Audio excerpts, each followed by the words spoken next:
कल्पना कीजिए, पृथ्वी से हजारों किलोमीटर ऊपर अंतरिक्ष की गहरी खामोशी में एक सैटेलाइट अकेला तैर रहा है। कुछ सेकंड पहले तक वह लगातार सिग्नल्स भेज रहा था। साइंटिस्ट उसकी हर मूवमेंट मॉनिटर कर रहे थे, स्क्रीन पर नंबर्स बदल रहे थे, एंटेनास डेटा रिसीव कर रहे थे, और फिर अचानक सब कुछ बंद हो जाता है। सिग्नल गायब, कम्युनिकेशन खत्म, और उसी पल एक सैटेलाइट अंतरिक्ष की अनंत डार्कनेस में खो जाता है। ना कोई आवाज, ना कोई एक्सप्लोजन, बस साइलेंस। ऐसा साइलेंस जहां इंसानों की बनाई सबसे एडवांस टेक्नोलॉजी भी एक पल में गायब हो सकती है। अंतरिक्ष की दुनिया बाहर से जितनी शांत और खूबसूरत लगती है, उसके अंदर उतनी ही रहस्यमयी और अनप्रिडिक्टेबल कहानियां छुपी हुई हैं। और इन्हीं कहानियों में सबसे फैसिनेटिंग है वे सैटेलाइट्स जो अंतरिक्ष में गए लेकिन कभी वापस नहीं मिले। कुछ अचानक गायब हो गए, कुछ ने अजीब सिग्नल्स भेजे, और कुछ आज भी कहीं ऑर्बिट में भटक रहे हैं। सवाल यह है, आखिर अंतरिक्ष में इन सैटेलाइट्स के साथ हुआ क्या था? कहानी शुरू होती है कोल्ड वॉर के दौर से, जब अमेरिका और सोवियत संघ अंतरिक्ष की रेस में एक दूसरे से आगे निकलने की कोशिश कर रहे थे। उसी समय लॉन्च हुआ एक बेहद रहस्यमयी सैटेलाइट जिसका नाम था ब्लैक नाइट। कई लोगों का दावा था कि यह कोई सामान्य सैटेलाइट नहीं था। रिपोर्ट्स के अनुसार साइंटिस्ट्स ने पृथ्वी की ऑर्बिट में एक डार्क ऑब्जेक्ट डिटेक्ट किया जो किसी नोन मिशन का हिस्सा नहीं था। कुछ लोगों ने दावा किया कि वह हजारों साल पुराना ऑब्जेक्ट हो सकता है, शायद किसी एलियन सिविलाइजेशन का प्रोब। वर्षों तक ब्लैक नाइट कंस्पिरेसी थ्योरीज का हिस्सा बना रहा।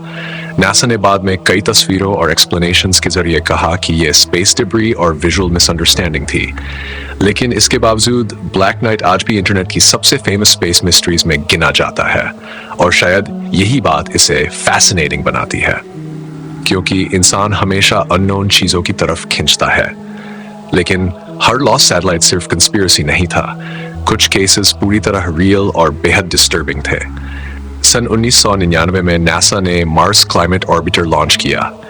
यह स्पेसक्राफ्ट मंगल ग्रह के मौसम और एटमॉस्फेयर का अध्ययन करने वाला था।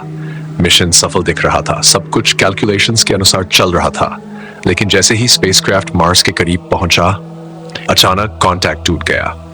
साइंटिस्ट्स हैरान रह गए।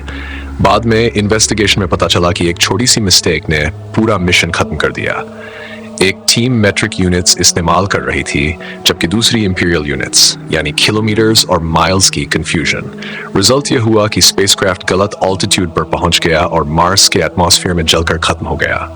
सोचिए, करोड़ों डॉलर्स, वर्षों की मेहनत और पूरी टेक्नोलॉजी सिर्फ एक छोटी कैलकुलेशन मिस्टेक की वजह से अंतरिक्ष में खो गई। ये घटना सिर्फ टेक्निकल फेलियर नहीं थी, बल्कि रिमाइंडर थी कि स्पेस में छोटी सी गलती भी कैटास्ट्रॉफिक हो सकती है। लेकिन अंतरिक्ष की सबसे ईरी स्टोरीज में से एक जुड़ी है ES-1 सैटेलाइट से।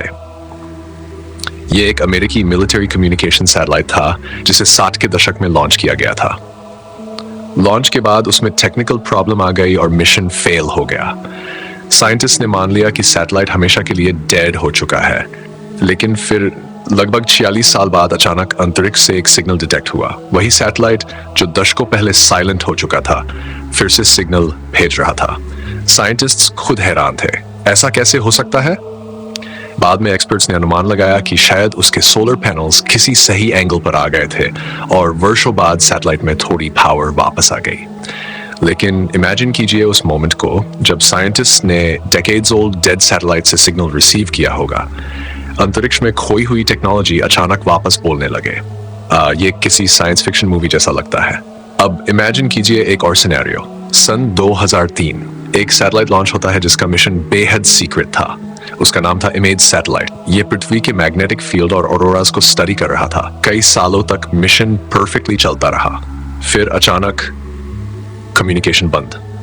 नासा ने कोशिश की, लेकिन सैटेलाइट से कोई जवाब नहीं आया। मिशन ऑफिशियली खत्म घोषित कर दिया गया, लेकिन कहानी यहीं खत्म नहीं हुई।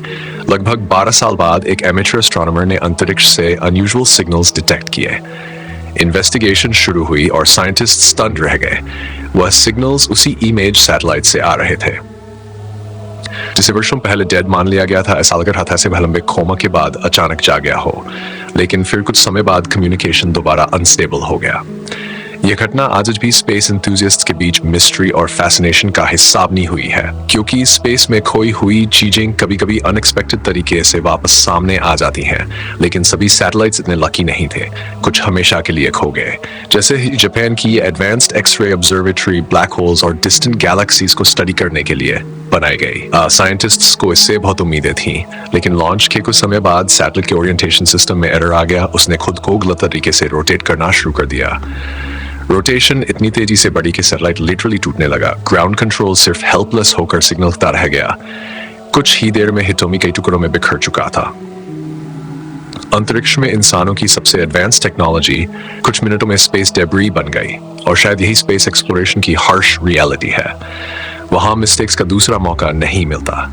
इमेजिन कीजिए कि आप पृथ्वी से बहुत दूर ऑर्बिट में तैर रहे हैं। चारों तरफ डार्कनेस है और उसी दारों डेड सैटेलाइट्स मौजूद हैं, कुछ साइलेंट, कुछ टूटे हुए,